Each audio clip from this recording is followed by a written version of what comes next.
Good evening. I'm Beth Farnsworth. CJ Ward has the night off. Well, chances are flooding is not a big concern for most people this time of year, but it is for Santa Barbara County's Public Works Department.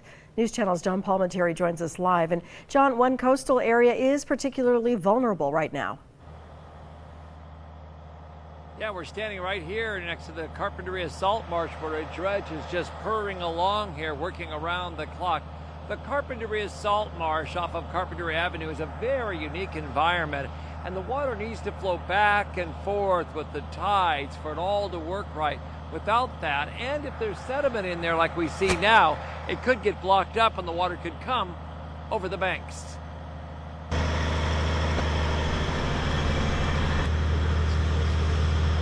It may not seem urgent, but it is. A buildup of materials in the Carpinteria Salt Marsh from the winter storms has to be cleared out with a special dredging operation because it wasn't flushed out to sea by the natural process. When the marsh fills up with sediment, it decreases the marsh's capacity to receive water during a storm. So if we don't dredge this, it increases the possibility of flooding in the community. Work began in April to open the water flow channels between Carpinteria Avenue and the ocean. This site is the final stop for water and materials coming from runoff areas, including the Franklin and Santa Monica creeks. The sediment comes down from the mountains during storms and it makes its way out to the ocean. Because this is at sea level and it's a low-lying area, it fills up with the sediment, and that's why we are required to make sure the channel is clear. At high tide and during an off-season rain, the railroad tracks could get flooded over, along with many homes and business properties nearby.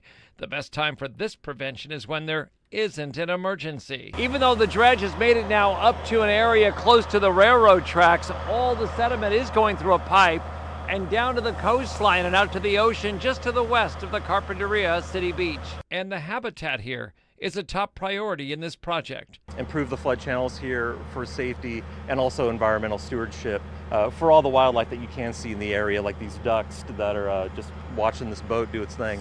Really important for us to maintain these channels so that the tides can come in and out, and that when there are future storms, the marsh has the capacity to receive the rain. The work is underway around the clock, and some of the popular trails and hiking areas in and around the marsh are closed off.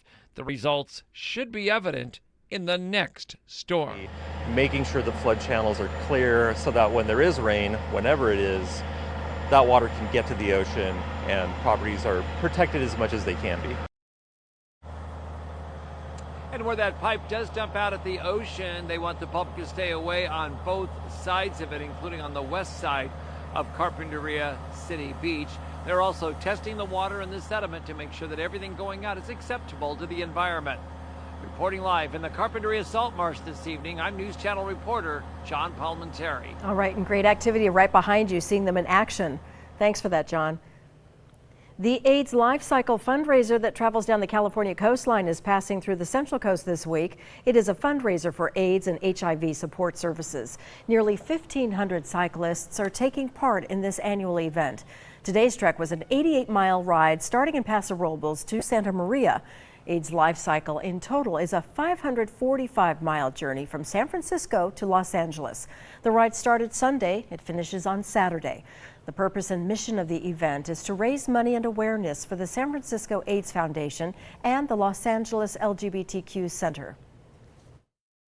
We're riding down the coast, not only raising money for our agencies, but making a difference in the towns that we visit along the coast. This year we raised $11.7 million that will make a world of difference in the lives of those we serve. All of that money goes towards the mission, and it is providing critical care to those living and surviving and thriving with HIV and AIDS. So I'm really happy to be a part of this. So far, just under $12 million is raised so far this year. In total, since AIDS Life Cycle was first created in 1994, more than $300 million has been generated, making this event the largest HIV and AIDS fundraiser in the world.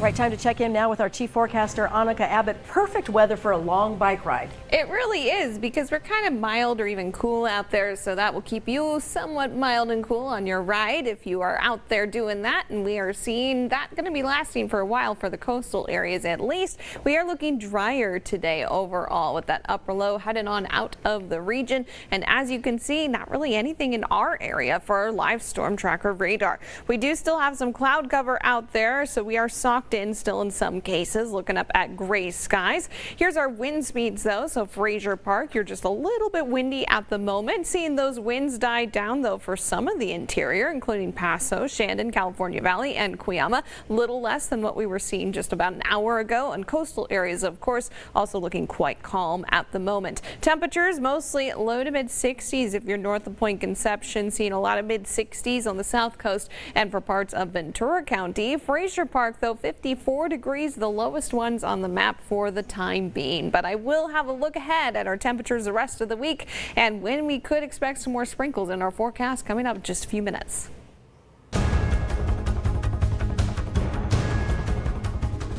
The San Luis Obispo Police Department released body camera footage of a shooting that killed a detective in 2021. We will not show the moment of the shooting, however, some may find this video disturbing.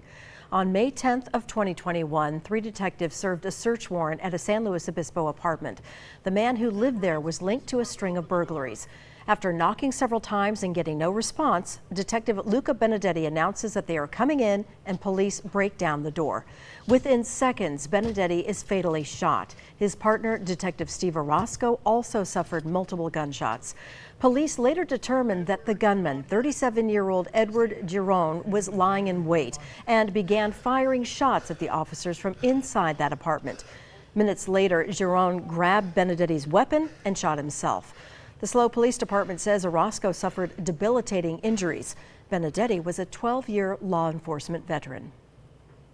A humanitarian organization is responding to the major dam that was destroyed in Ukraine. News Channel's Patricia Martellotti brings us an update. Right now, Shelterbox is closely monitoring Ukraine, where they've been working for more than a year.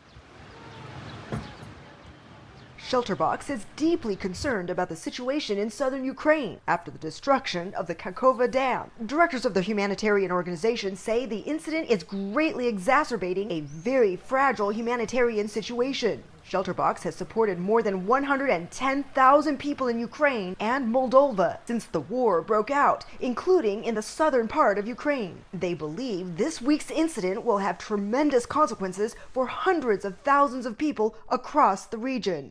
So the levels along the river are just rising and rising. And so more and more people will be affected. And it's one of the reasons, what I really think this underscores is that this is a very fragile situation. Over a year into the war, the humanitarian needs are just getting greater. And that's why Shelterbox is committed to staying there. Well, my hope is that people continue to pay attention to this. This is really important work that we're trying to do in Ukraine. The need is severe. Shelterbox directors say the reservoir behind the dam is one of the biggest in southern Ukraine. Evacuees are being taken by trains and buses, though there have been early reports of many residents getting stranded due to flooded streets. Shelterbox will continue assessing the country during this rapidly unfolding situation. In Santa Barbara, I'm News Channel reporter Patricia Martellotti.